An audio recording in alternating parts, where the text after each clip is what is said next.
Olá, meu nome é Juliana e esse é o podcast Clássicas Sem Classe, no qual eu procuro dar voz a escritoras esquecidas, silenciadas, excluídas do cânone ou pouco conhecidas.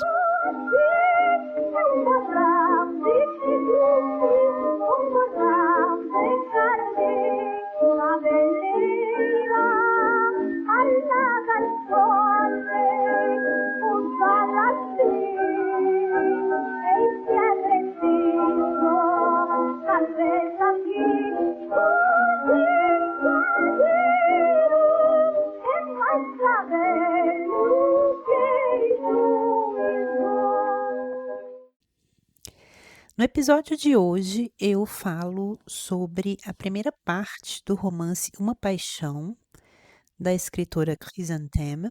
Esse romance é nossa leitura conjunta do mês de fevereiro no Clube Clássicas Sem Classe. Vocês estão todos convidados a participar.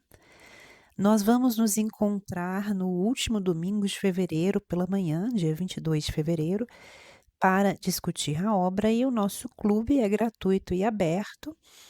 É um clube de modelo horizontalizado, que quer dizer que eu não dou uma aula, né, eu estou ali apenas como uma das participantes para conversar sobre o livro, inspirado aí nos salões franceses, por isso ele se dá no âmbito do salão de diletantes lá no Discord. Salões esses nos quais as mulheres tinham uma proeminência que elas não tinham no século XVIII nas instituições intelectuais, e salões que serviam então de centro para debate intelectual. Então que a gente vai ter uma conversa sobre o livro. Do jeito que eu expliquei, parece que é coisa mais chique do que ela é. É simplesmente um grupo de conversa. E vocês estão todos convidados a participar, o grupo é aberto, vocês podem entrar nos meus links para saber mais sobre ele. Como eu disse, a obra que a gente vai ler, esse romance da Chrysantheme, ele foi publicado inicialmente em formato de folhetim no final de 1922, início de 1923, e em seguida publicado em livro em 1923 pela Livraria Leite Ribeiro, e agora foi relançado em 2025 na coleção Reserva Literária da editora da USP, tá? Uma edição primorosa. E é essa edição que eu os convido a ler comigo. Nesse episódio, então, eu vou comentar com algum vagar a primeira parte desse romance. Antes de começar a conversa propriamente dita, eu vou propor aqui algumas questões para discussão, para que vocês leiam essa primeira parte já com os olhos voltados, talvez, para essas perguntas, e vocês mesmos podem me propor e propor para o grupo outras questões. Vocês podem deixar como comentário aqui do podcast ou entrar em contato comigo nas redes sociais ou entrar em contato com o grupo lá no grupo do Discord Salão de Diletantes. Pois bem, algumas questões que podem orientar o nosso olhar nessa primeira parte. A primeira é: qual é a noção de feminino que é expressa no texto? Qual é a noção de moderno, de modernidade que é expressa no texto? E quais os modelos de mulher são representados nessa obra? É possível identificar algum juízo de valor, seja positivo, seja negativo, seja neutro, em relação a cada um desses modelos de mulher representados? Como se estabelecem as relações entre as personagens do livro, especialmente as personagens femininas? E como essas relações expressam modelos de mulher que estão representados na obra? Como se dá também a representação da urbanidade, e aqui especificamente a representação da cidade do Rio de Janeiro, nessa obra, e se essa representação é ou não expressão da noção de moderno trazida no texto e da noção de feminino trazida no texto. Pois bem, essas são algumas das questões que eu proponho. O nosso grupo, como eu disse, é um grupo de conversa, não é um grupo acadêmico, mas há muitos membros do grupo que são pesquisadores, enfim, da área ou de algumas autoras específicas, e a gente gosta de ter essa troca também de fontes de debate, Mas isso não é uma necessidade, eu até tenho um receio, né, de mencionar artigos acadêmicos aqui, para que isso não assuste as pessoas a participarem, enfim. Nenhuma das leituras extras é obrigatório para nossa conversa, porque é uma conversa informal. Mas para quem gostaria de uma indicação introdutória, eu vou indicar para a nossa conversa a comunicação apresentada pela professora Rosa Gens no 15º Congresso da Abralic. Essa comunicação foi publicada em 2016 e ela se chama Cecília Vasconcelos e as Modernas Mulheres, a figuração de Crisantemo. E aqui nessa comunicação, a professora Rosa Gens vai estudar e analisar a representação das mulheres em algumas das obras da Crisanteme, e as obras que ela analisa aqui são especialmente aquelas publicadas na década de 20. Isso muito nos interessa, porque Uma Paixão está ali, é uma publicação da autora nessa década e é brevemente mencionada pela professora Rosa Gens. Então, indico essa leitura aí. Quem não tiver acesso a esse texto pode pedir para mim, eu envio em PDF. Ele está distribuído gratuitamente. Bom, vamos ao que interessa, que é o debate do livro, realmente. Ele começa em uma manhã bonita, ensolarada, de céu azul, em que a família da nossa protagonista acaba de voltar de uma viagem da Alemanha. E aí nós somos apresentados inicialmente ao pai da protagonista, Dr. Olavo. Depois nossa câmera se movimenta para a paisagem, nos mostra o mar, o Pão de Açúcar, a gente já sabe que está na cidade do Rio de Janeiro. Depois a câmera passa para a Dona Margarida, que é a madrasta da nossa protagonista, e depois finalmente caímos no olhar da nossa protagonista, a jovem Maria Luísa, a enteada. E gostaria de chamar a atenção aqui, primeiramente, para a descrição dessas duas personagens femininas e como essa descrição é colocada em contraste já nesse primeiro parágrafo. A madrasta é robusta senhora de amplos quadris brasileiros, olhos pestanudos, e ela está indo e vindo no tombadilho do navio, parece que ela está um pouco inquieta.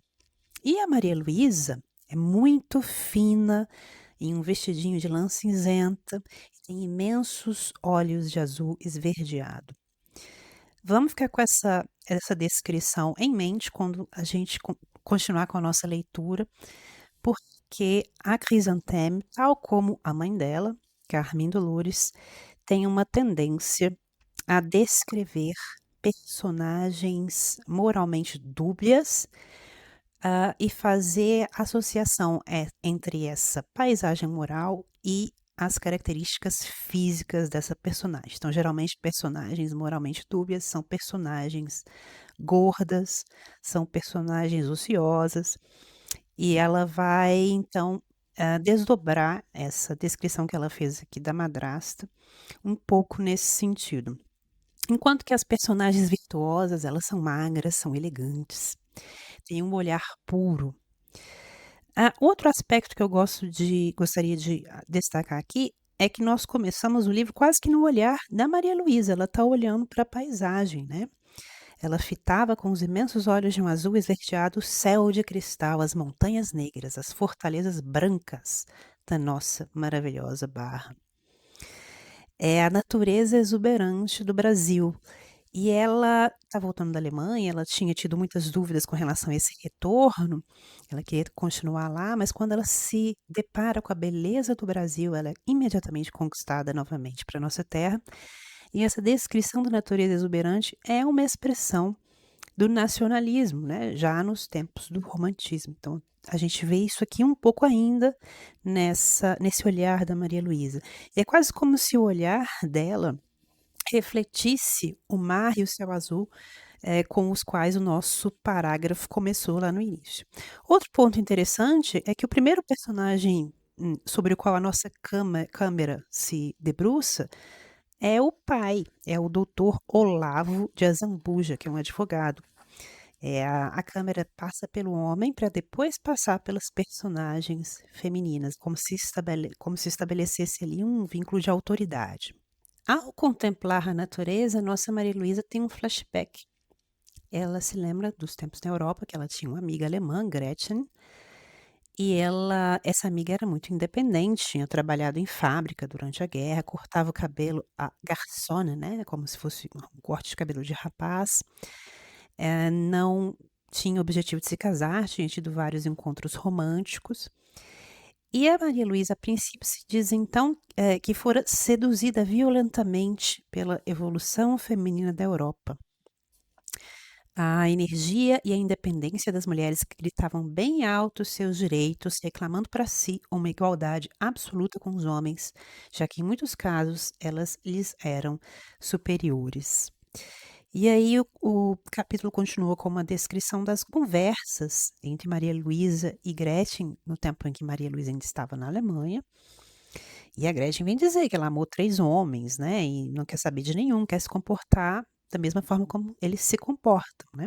Em seguida, na volta ao Brasil, no navio, pensando no passado, a Maria Luísa se pergunta por que lhe acudiam agora ao pensamento essas frases da longínqua amiga. E ela lembra da última frase da amiga: "Não se deixe vencer pelo homem, Mary", né. A Gretchen chamava a Maria Luísa de Mary. "Goze a vida e não pense unicamente no casamento como ideal". Por que que então a Maria Luísa teve essa súbita lembrança de todas as coisas que ela viveu na Alemanha, e por que que ela está lembrando disso logo agora que o navio atracou no Rio de Janeiro? Porque a volta ao Brasil significa o retorno a um determinado tipo de vida, no qual o casamento é central para a mulher. Então, é o retorno ao seu destino como mulher que deve se casar. A Maria Luísa é interrompida, então, nessas reminiscências pela madrasta, e aqui a gente já pode sentir que há um conflito entre ambas. O narrador fala em a voz desagradável da madrasta, em seguida elas aparecem como 2 duelistas antes de trocarem as espadas. Há um desafio de olhares, uma outra questão para a qual eu vou chamar a atenção de vocês é o papel dos olhares nessa história. Olhos e olhares, eles são recorrentes em todos os momentos determinantes desse romance, como fios condutores da narrativa, especialmente os olhares e os olhos enigmáticos da Maria Luísa. A narradora vai constantemente descrever o olhar da Maria Luísa como enigmático.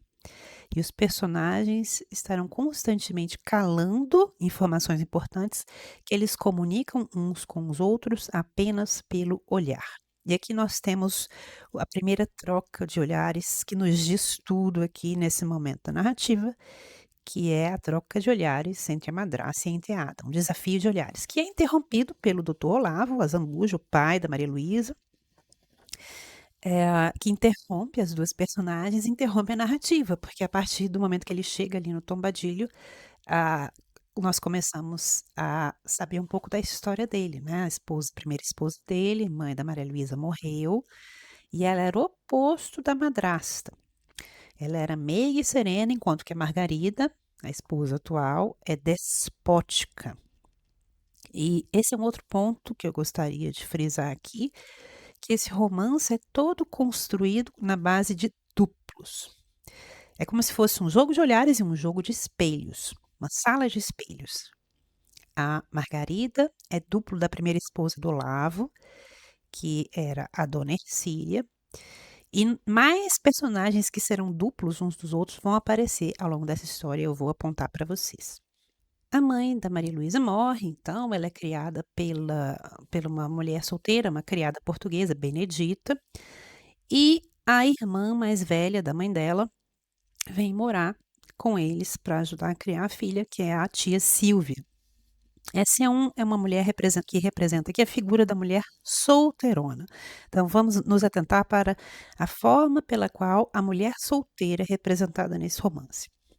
A tia Silvia, eu estou ainda no primeiro capítulo. A tia Silvia, sua irmã mais velha irmã da dona Ercília, que morreu. Tia Silvia, uma senhora sem idade, de cabelos grisalhos, muito magra, sem seios nem ancas. Tinha tanto de feia como de boa a velha tia Silvinha. Então a dona Margarida, que é a madrasta, é quase que como se fosse uma sucessora às avessas, né?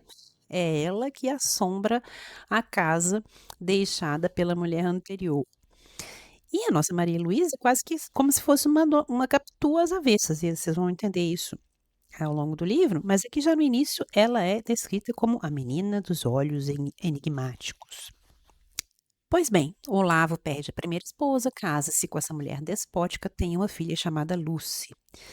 E Lúcia é descrita, então, como um duplo da Maria Luísa, que a Maria Luísa tem de positivo, a Lúcia vai ter de negativo. Em determinado momento da segunda parte do romance, até os cabelos da Lúcia são descritos como oxigenados, a raiz preta e as pontas loiras, enquanto que o cabelo da Maria Luísa é o contrário, um cabelo moreno, no qual às vezes a luz bate e alguns fios loiros aparecem. Então até nesse aspecto, elas são duplos uma da outra.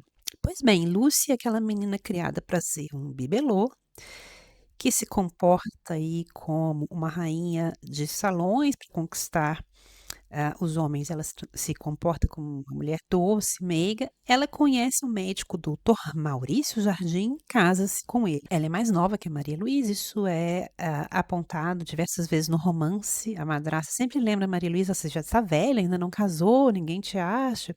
Então esse é um outro ponto para o qual a gente pode pensar a representação da mulher solteira e do destino da mulher, o papel social da mulher, tal como expresso nesse romance. E a Lucy é descrita como preguiçosa, lânguida, e seu aspecto gracioso conquista. Então, Maurício, eles se casam e depois a madrasta, o Dr. Olavo e a Maria Luísa viajam para a Alemanha.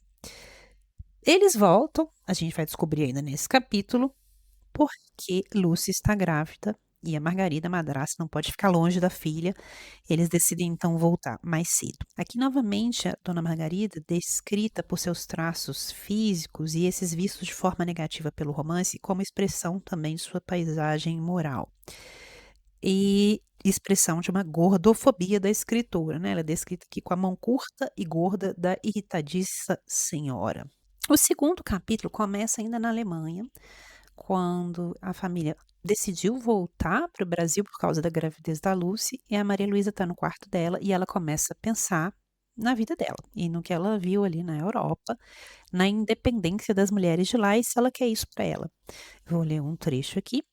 Acotovelara tantas mulheres corajosas, vivendo uma vida pessoal de trabalho audacioso, de esforço diário, orgulhosas de se manterem independentes, livres e fortes, que decidira, em sua volta ao Brasil, viver a existência de uma rapariga sã, pessoal e que só conta consigo. E aí ela comenta que a vida dela, na casa dela, com aquela madrasta, era um inferno e tudo que ela quer é sair de casa. Então a independência dela parece algo positivo, que é uma forma de se livrar dessa madrasta, dessa vida, desse cativeiro, né. Ela diz: "A sua saída de casa seria um alívio. Possuía alguma fortuna que herdara da mãe e a tia e madrinha Dona Henriqueta Lemos", aqui mais uma personagem, que a estimava como uma filha, ajudá-la-ia certamente a realizar esse programa de independência. Aqui, a Dona Henriqueta, nós vamos conhecer, é uma mulher viúva, que é irmã do Tutor Olavo, então é tia da Maria Luísa por parte do pai. E a narradora continua ainda esse comentário dizendo o seguinte: enquanto a Maria Luísa está pensando em independência, a narradora faz o seguinte comentário: não amar ainda ninguém. E embora despertasse a admiração dos homens, sempre que aparecia com seu rosto muito alvo, onde o sangue subia a menor remoção, os seus olhos de uma cor enigmática, novamente o olhar enigmático da Maria Luísa, entre o azul e o verde, e as suas pernas longas de Diana, a deusa virgem, ela não experimentara até então aquele desejo de encontrar entre braços masculinos e sob uns lábios que acariciassem os seus. Parece que a narradora está a comentar aqui, ela quer independência, mas é porque ela nunca se apaixonou antes. E a narradora continua: não acordar ainda em Maria Luísa a sensualidade que metamorfoseia a mais branda das criaturas na mais vibrante das amantes. Aqui a sensualidade, o sentimentalismo parecem ser colocados pela narradora como um empecilho à independência feminina. Aqui eu lembro a vocês uma crônica da Chrysantheme. Ela está reunida na obra Minha Terra e Sua Gente, 1929. A crônica se chama Mulher Moderna e é o seguinte trecho dessa crônica: se com seu trabalho ela procura existir digna e superiormente, com o seu sentimentalismo e a sua hereditária necessidade de amor, ela estraga a vida e inutiliza o esforço. parece ser um pouco expressão desse pensamento dessa narradora aqui, quando diz: "Ah, Maria Luísa está pensando em independência, em não se casar, mas é porque ela nunca se apaixonou antes". Aqui a Maria Luísa volta a pensar nas conversas com a Gretchen. E aqui volta uma conversa em que a Gretchen fala assim para ele: "Deixe que se vão seu pai e sua madrasta, fique comigo. Por que obedece você à sua família quando é forte, inteligente e de maior idade? Não compreendo que você seja assim". Aí a Maria Luísa vem falar: "Eu sou assim porque eu sou brasileira", né, ela diz assim: "Eu sou de outro país, e que a mulher se sujeita à vontade do pai, até que esta suceda à do marido. Se eu procedesse na minha terra como você procede aqui, seria uma desclassificada, uma criatura posta à margem da sociedade". Então, o que que esse texto está dizendo aí sobre a diferença cultural entre Brasil e Alemanha? E o texto continua para a impressão, com as impressões da Gretchen sobre essa questão. Enquanto a brasileira falava, a alemã mirava-se espantada. Na pátria de sua amiga, as mulheres continuavam submissas às leis familiares, escravas dos pais e dos esposos, quando em toda a Europa elas se tinham sublevado contra preconceitos e convenções antiquadas e ridículas. Que lugar esquisito habitava a sua amiga. Esse é o comentário um pouco exagerado, né? Toda a Europa? No capítulo terceiro, nós já estamos ali de volta ao navio, na chegada ao Brasil, e chegam ao navio, então, a Lúcia e o marido, o doutor Maurício, e nós já podemos perceber aqui um conflito entre a Lúcia e o Maurício.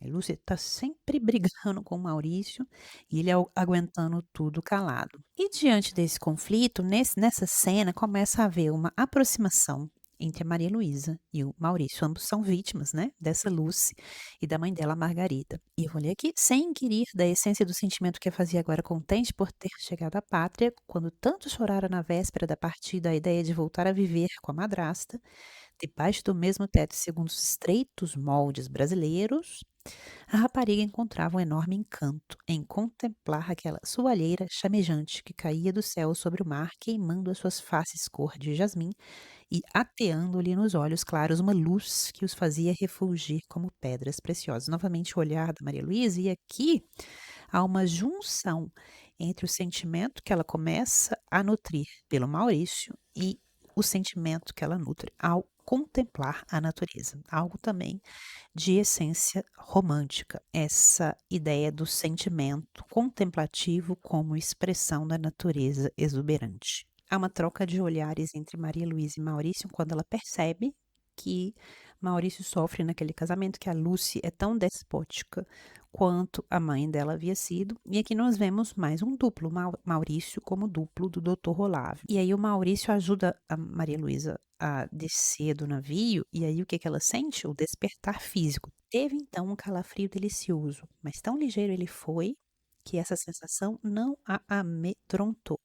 E quando, depois de 5 minutos de viagem sobre um oceano de luz e sobre um firmamento azul e ouro, aportaram todos ao cais, blá blá blá. Então ela tem uma reação física e novamente ela contempla a natureza e diz: "Como a nossa pátria é bela", novamente expressão do nacionalismo aí. Quando a família volta para o casarão, eles estão subindo a escada, nós temos um primeiro contato físico aqui entre os dois.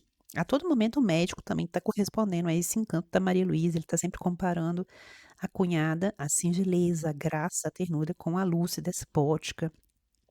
Outro comentário que é feito é que a Lucy está com o corpo deformado, então a gravidez, os efeitos físicos da gravidez descritos de forma extremamente negativa no texto e, colocando em contraposição com o corpo, virgem, gracioso da Maria Luísa. E eles estão subindo a escada do casarão e o seguinte trecho: "Um segundo ela parou no ardor de uma interrogação e ele, continuando, esbarrou no corpo esbelto e de curvas bem femininas da cunhada.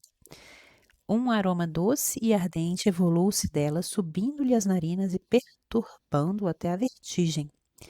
Teve de se agarrar ao áspero corrimão de pedra para não cair.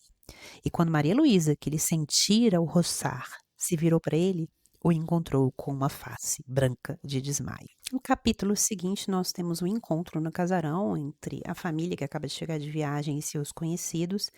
E o que se destaca nesse capítulo para mim são os comentários políticos, porque o doutor Azambuja recebe alguns políticos da região, alguns amigos, e eles comentam primeiro sobre a Primeira Guerra Mundial e depois sobre a política brasileira.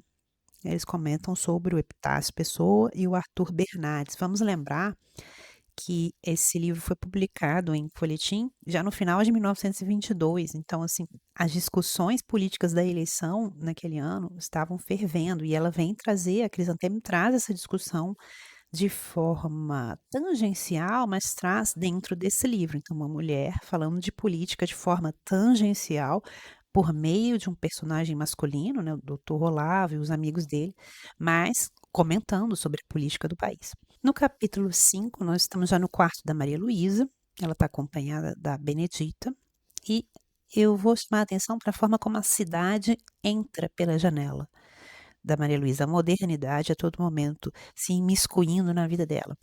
No seu quarto, que largas janelas abriam para a Avenida da Ligação, onde corriam sem cessar automóveis de todas as marcas, Maria Luísa, languidamente estendida sobre uma cadeira de balanço, e aí conversava com a Benedita, blá blá blá, e começa a falar dos receios, né, que ela tinha antes de voltar.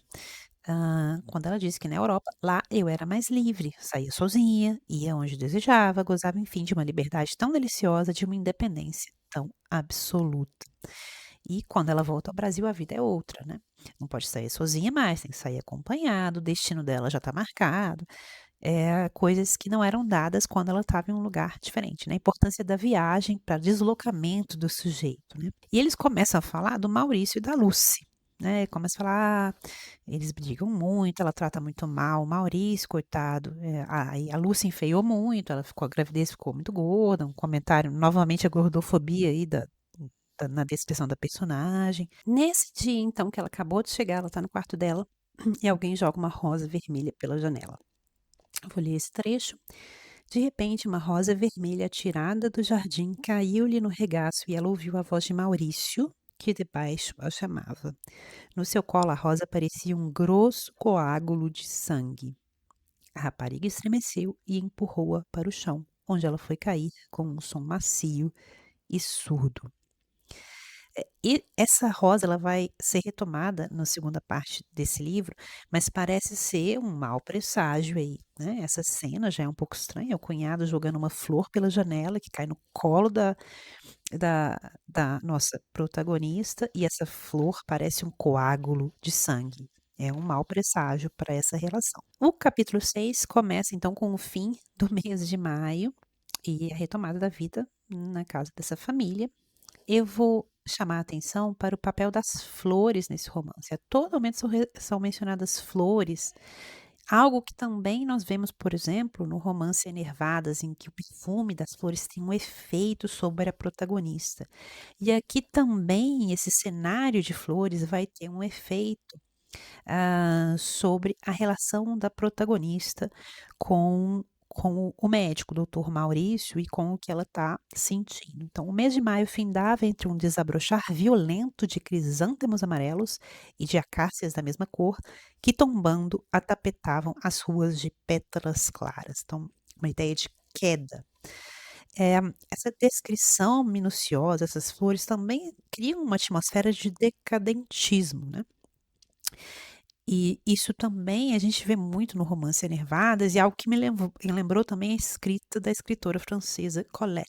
Então essa escrita da Chrysanthème está bem na linha do decadentismo de matriz francesa. Eles estão no casarão e em primeiro plano está a relação difícil entre o Maurício e a Lucy, tem aversão ao estado de grávida, o que é uma profunda transgressão do dever da mulher como esposa e mãe. Ela está renegando o seu dever de mãe, né, então ela está demonstrando uma súbita aversão pelo marido que a pusera naquele estado, ato que lhe despertava um profundo rancor contra ele.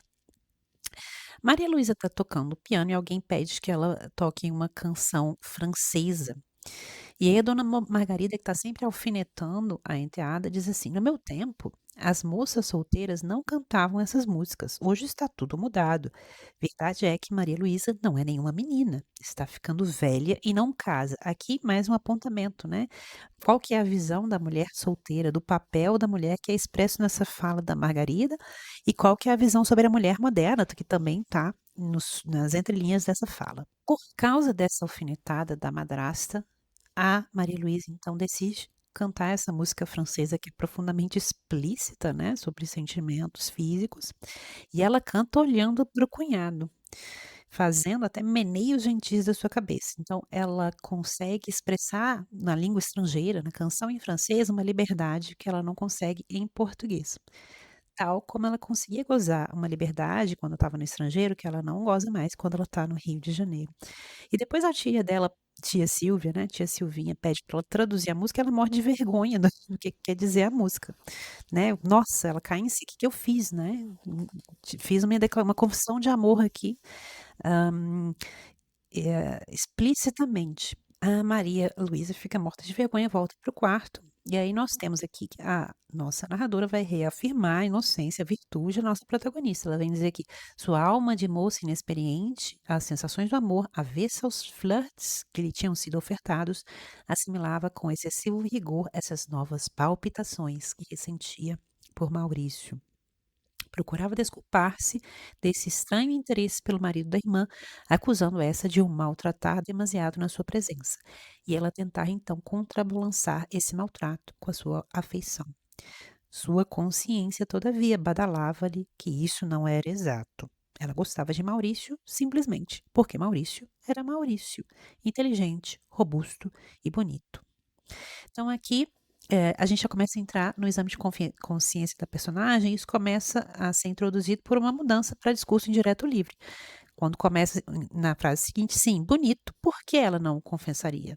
Mesmo no meio escuro do aposento, Maria Luísa passou pela face que escaldava a sua mão. Então o narrador quase que se apropria das palavras da Maria Luísa, né, quando ela está pensando: "Ele era bonito. Sim, bonito. Por que que eu não posso dizer que ele era bonito?". Quando ela está fazendo esse exame de consciência, ela ouve lá fora pessoas passando de automóvel, né.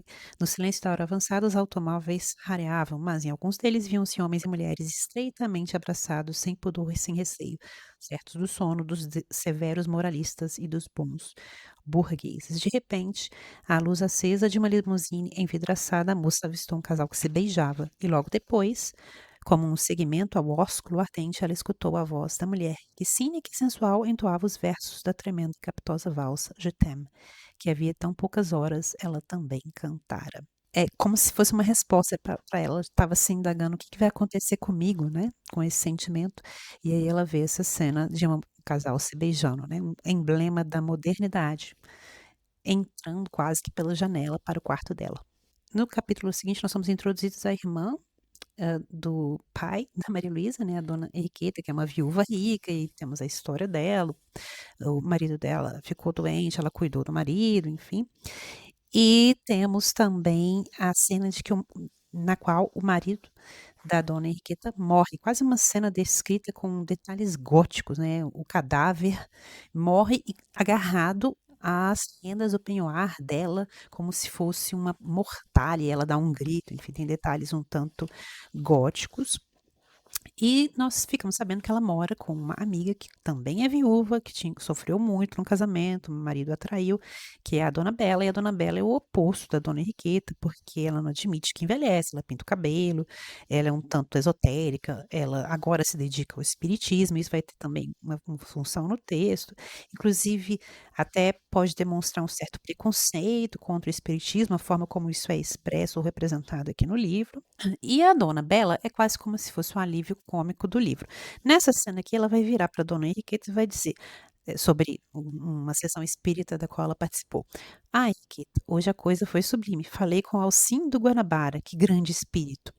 É interessante o Alcindo aparecer aqui, porque um dos temas que é mais mencionado sobre a Crisantemo não são as obras dela, não é a vida dela, mas é simplesmente o fato, ou a fofoca, de que ela teria sido amante do Alcindo Guanabara. Então ela coloca ele aqui como um dos espíritos que visitou a dona Bela.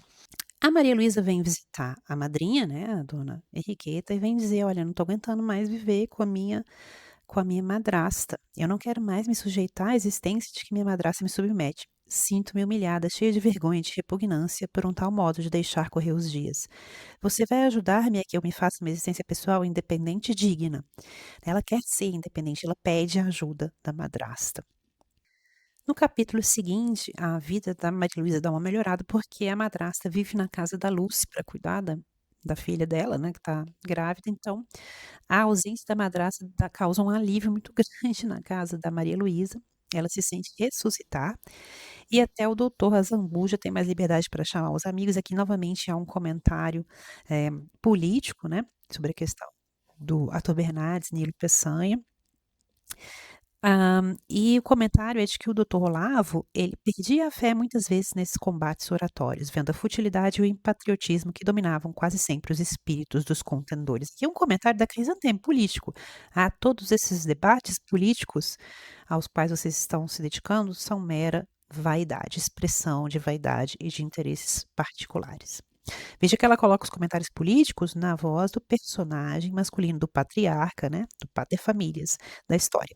A Maria Luísa começa a receber a visita, né, nesses encontros da família, de um tal de senhor Rafael de Olívia, que era um empresário, dono de uma fábrica, que passa a cortejá-la. E todo mundo começa a achar que ele é o noivo dela, começa a achar que os 2 vão casar.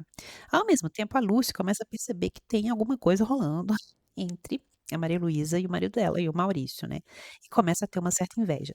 Isso aqui espelha muito uma cena do romance Mãe, da Chrysantheme, em que a protagonista, a mãe da história, também vai sofrer com a inveja da prima. Ela mora ali de favor com a tia, e a prima tem um certo ciúme, dessa protagonista. Então a gente vê esse mesma relação entre 2 personagens femininas no romance Mãe da Chrysantheme. De novo, a dona Margarida dá uma alfinetada na Maria Luísa e fala: "Pois, minha cara, acho que com amor ou sem amor é tempo de você escolher marido, está até atrasada". Novamente, a crítica à mulher solteira, dizendo aí: "Ó, você tem que casar, é a única coisa que você pode fazer e você já está atrasada". E aí, novamente, como espelho da situação anterior, diante da crítica da madrasta, Maria Luísa troca olhares com o médico, ela declara independência, ela fala: "Ó, só vou casar quando eu quiser". E ela canta novamente à provocação da madrasta, ela canta a cançoneta francesa voltada olhando para Maurício como se fosse uma confissão de amor. Quando ela para de cantar, já é envolvida numa nuvem de remorso, ela troca olhares com o cunhado e os 2 ficam fixos, né, magnetizados por esse olhar. Nesse momento entra uma mariposa na sala e eles nem veem, porque eles só têm olhos um para o outro. Mas essa cena pode ser também simbólica do destino dos 2. Uma mariposa cinzenta penetrou de repente na sala e esvoaçou em torno das lâmpadas elétricas, queimando-se e caindo depois morta sobre o tapete, né. Algo que é dizimado pela chama ardente da luz, né, tal como uma pessoa pode ser dizimada pela chama ardente de uma paixão. Maria Luísa morre de remorsos e tem ímpetos então de sair da sala e ir para o quarto. E na sala nós temos a notícia de que na sala penetravam os perfumes do jardim e o ruído dos automóveis. Então, a sala é perpassada tanto pela natureza, o perfume do jardim, quanto por elementos da modernidade, da cidade, né, o ruído dos automóveis, virtude, pecado, cidade, campo, natureza, artificialidade. Logo após cantar a canção francesa, Maria Luísa cai em si, sente remorso, vergonha, está ali com muita vontade de voltar ao quarto dela, para longe de todas aquelas pessoas, muitas delas que a julgavam, e ela se sente ali sentada, presa ao piano, como se o banco do piano fosse um banco de réu, e ela começa a fazer um exame de consciência que a Chrysantheme se utiliza do recurso do discurso indireto livre. A narradora entra na mente da Maria Luísa e usa palavras que a Maria Luísa está ali usando para examinar a questão. Como proceder novamente daquela maneira que já um dia julgara perigosa e indigna? Ela, Maria Luísa, rapariga ajuizada, serena e orgulhosa, como pudera recantar aquelas frases amorosas e endereçá-las ao marido da irmã, que naturalmente exagerava agora o seu pecado e pensava ser ela o que não era? Mas também a culpa fora da esposa de seu pai, daquela grosseira Dona Margarida. Veja que esse jeito de adjetivar Dona Margarida são as palavras da Maria Luísa. Aquela grosseira Dona Margarida que não hesitara em declarar diante de todos que até agora ela nunca achara um homem que a quisesse. Humilhara-se e ela se vingara. Mas que vingança, santo Deus, a dela. Santo Deus, né, é também algo que está na boca da Maria Luísa, né. vingança que a humilhava mais do que o ataque. E ela começa a se perguntar por que ela fez isso? O que ela sente pelo cunhado? Será que ela mesma aprova o sentimento e comportamento dela? Aí ela se pergunta: "A Maria, ela por acaso o cunhado? Santo Deus!" Santo Deus está na boca da Margarida, né, então mais uma vez discurso indireto livre. O homem que era o esposo de Lúcia e o genro de Dona Margarida? Que calamidade, esse assim sucedia, Virgem Santa também, né, algo que vem da boca da Maria Luísa. E Maurício, amá-la-ia ele? E aí a essa pergunta ela estremece. Ela vai para o quarto e começa a pensar que a única forma dela se livrar desse sentimento, dessa situação, dessa prisão, que é a casa governada pela despótica madrasta, é ela sair da casa do pai e morar com a madrinha. Veja que ela nunca pensa em independência nos termos de começar a trabalhar, enfim, morar sozinha, não. É sempre sair da casa do pai para se tornar dependente de outra pessoa. Então ela pensa: eu tenho a herança da minha madrinha vai me ajudar. Esses são os termos nos quais ela está pensando em independência, que são termos bem diferentes da independência da amiguinha alemã dela, né, a Gretchen. Então ela começa a pensar, a fazer esses planos, né. Ainda era, todavia, tempo de recuar, ainda eles poderiam retomar o juízo e a dignidade que ameaçavam ruir naqueles estados de alma. Ela fugiria daquelas conversas a dois no salãozinho azul, impregnado do aroma das rosas amarelas que cheiram a rapé e a chá doce. Novamente, o aroma das flores como algo que embriaga os personagens, né, isso a gente também vê no Enervadas, é um sinal do decadentismo dessa atmosfera criada pela Chrysantheme, principalmente nas obras dela dos anos 20. E a Doce não mais cantaria canções de amor rimadas em palavras que sugestionam e escaldam. Para começar, ia para Gávea, para a casa da madrinha. Então ela vê isso como a salvação, né, a madrinha é aquele modelo também de esposa, né, ela se sacrificou, cuidou do marido até ele morrer e ela nunca mais casou. E aí ela tá pensando sobre isso, ela ouve o barulho de um automóvel, lembra daquela cena, logo que ela chegou, que ela tá no quarto, ela ouve um automóvel e vê um casal se beijando? Pois bem, aqui é um paralelo, né, um espelho daquela cena. Esse livro é todo construído com base em duplos, em espelhos, situações que espelham uma a outra.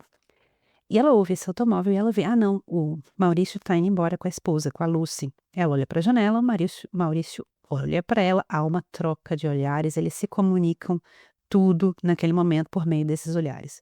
E sob as sombras que os encobriam, aqueles 2 entes que se atraíam vertiginosamente, trocaram uma pesada e ardente mirada de amor. E o capítulo seguinte, capítulo 10 da primeira parte, começa no carro, né, o Maurício com a Lucy voltando para casa. A Lucy está realmente furiosa, porque ela já notou ali o que está rolando. É engraçado que todas as personagens femininas, que são representadas de forma negativa pela autora, a Margarida, a Lucy, elas já perceberam o que está rolando. As personagens, retratadas de forma positiva ainda não perceberam, a tia Silvia, né, a Benedita. E o pai da Maria Luísa também não percebeu, parece que ele sequer consegue imaginar que a Maria Luísa poderia sentir atração física e paixão, né, então o que está fora do horizonte de imaginação desses personagens é essa vida sentimental e essa vida sexual dessa menina. Eles nem conseguem imaginar o que está acontecendo. Pois bem, então a gente volta aqui no início do capítulo, há uma grande aquele climão entre o Maurício e a Lucy, e então eles estão voltando para casa, ele vai para o gabinete dele e começa a refletir sobre a situação. Ele compara a Lucy com a Maria Luísa, como é que ele pôde cair, né, no anzol da Lucy, no fundo era tudo falsidade quando eles estavam se conhecendo, ela fingiu que ela era graciosa, doce, e aí depois que ela casou ela se tornou um outro tipo de pessoa. Como muitas mulheres, a filha de Dona Margarida revelara-se depois de casada, muito diversa da moça solteira que o médico conhecera e amara. Aqui parece haver uma crítica subentendida nas entrelinhas a esse tipo de comportamento, né, de flertar, fingir ser o que não é para fazer um casamento de conveniência. E aí continua, a Lucy continua o mesmo tipo de mulher que a mãe dela fora, e aí continua obediente às máximas maternas que lhe aconselhavam fosse sempre senhora da sua casa e do seu marido. ela inaugurara no lar novo e gentil uma autoridade e um despotismo que melindraram a alma boa, mas máscula do rapaz. Aqui parece haver também uma crítica subentendida ao fato de a mulher se recusar a ser submissa ao marido no casamento. E aí, logo em seguida, temos um indício de que a Lucy está muito insatisfeita com sua condição de mulher grávida, inclusive ela está sentindo raiva disso, né? Um rancor intenso e um ódio surdo surgiram no seu íntimo contra esse marido, que a transformara, por um gozo seu, em uma forma ridícula, em uma criatura doente para a qual ninguém mais olhava, senão com pequenos risos de piedade e motejo. Mais uma vez, a Lucy está muito insatisfeita com a forma física dela depois da gravidez, e isso parece ser julgado negativamente pelo texto, né.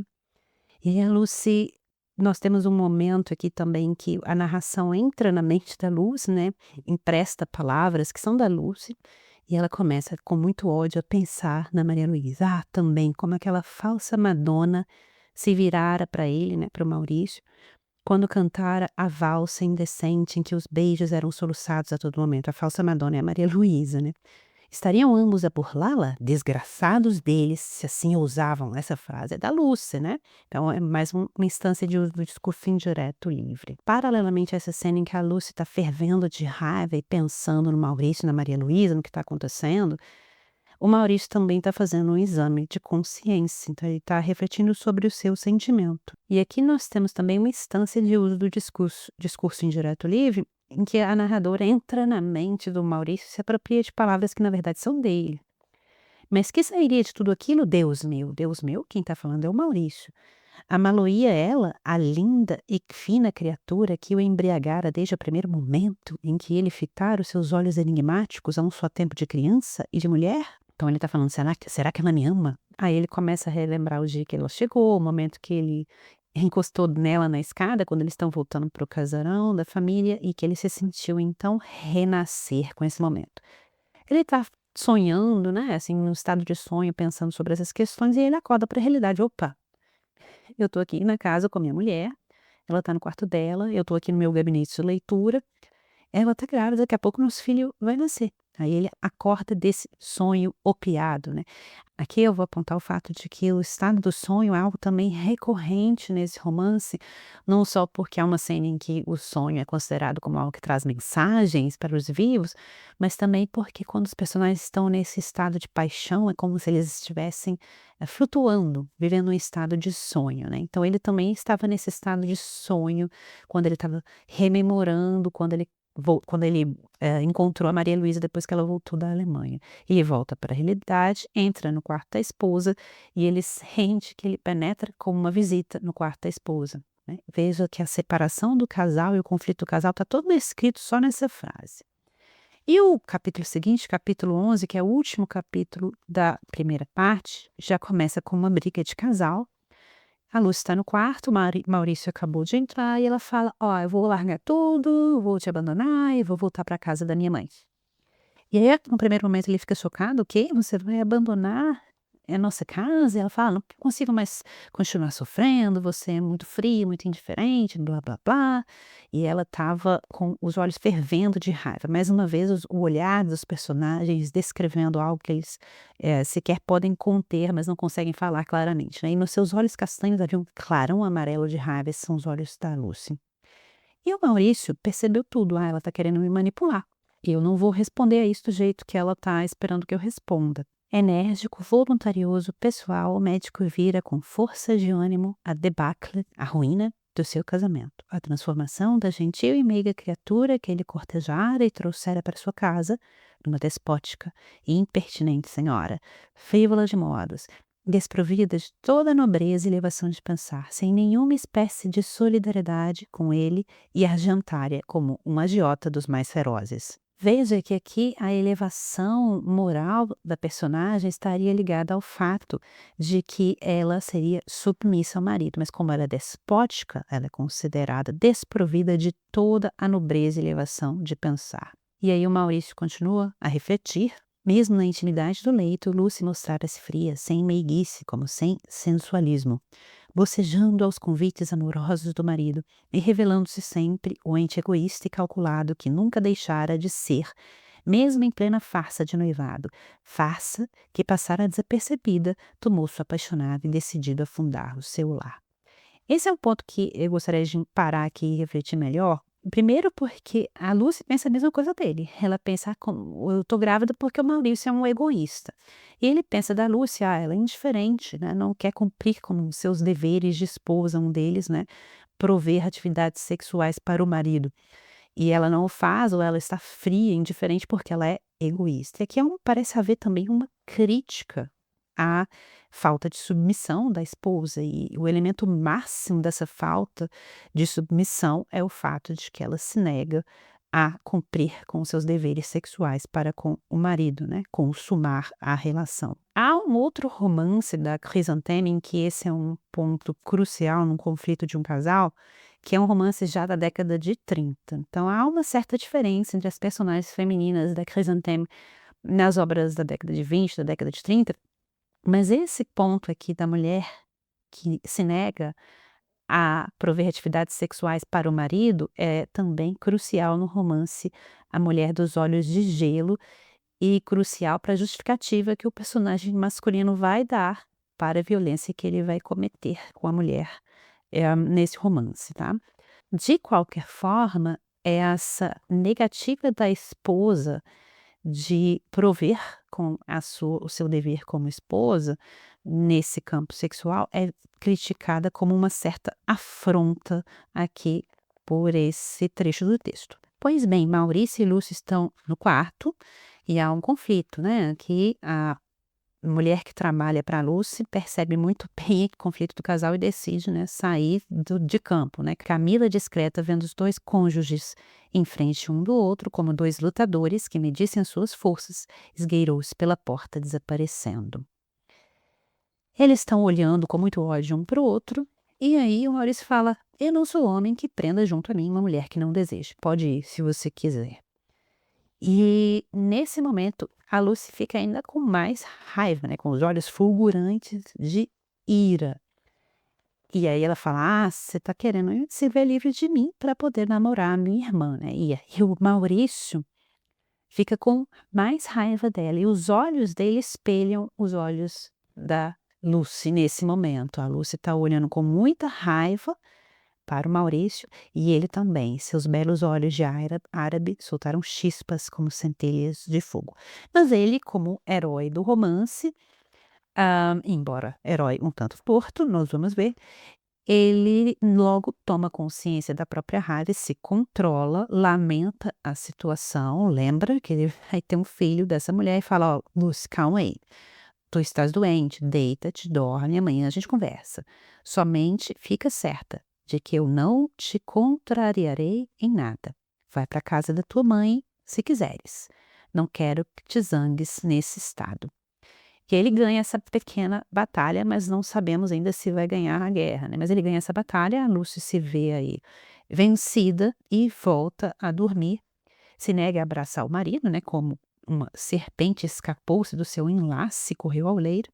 E se vê aí como uma vencida nessa guerra conjugal. Essa parte, esse capítulo, terminam então com essa briga do casal e esse climão entre eles. Bom, eu paro por aqui, deixei no início do episódio algumas questões aí para vocês marinarem. Vocês podem discutir essas ou outras questões, propor outras questões, claro. Me mandando mensagens ou lá no chat de discussões, né, sobre esse livro no Salão de Diletantes. Estejam convidados a participar. E eu fico por aqui, a gente se encontra no próximo episódio quando eu discutir a segunda parte desse romance. Vou também trazer um outro texto da Chrysantheme que pode guiar o nosso olhar para a gente discutir essas questões que eu propus.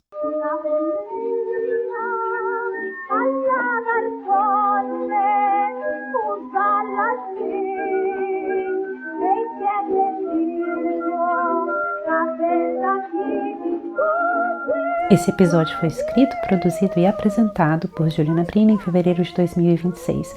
A música tema foi baseada na marchinha de carnaval Cabeleira Largaçona, interpretada por Zaira de Oliveira e composta por Pedro de Sá Pereira e Américo Guimarães, em gravação de 1924 do Odeon Casa Edson.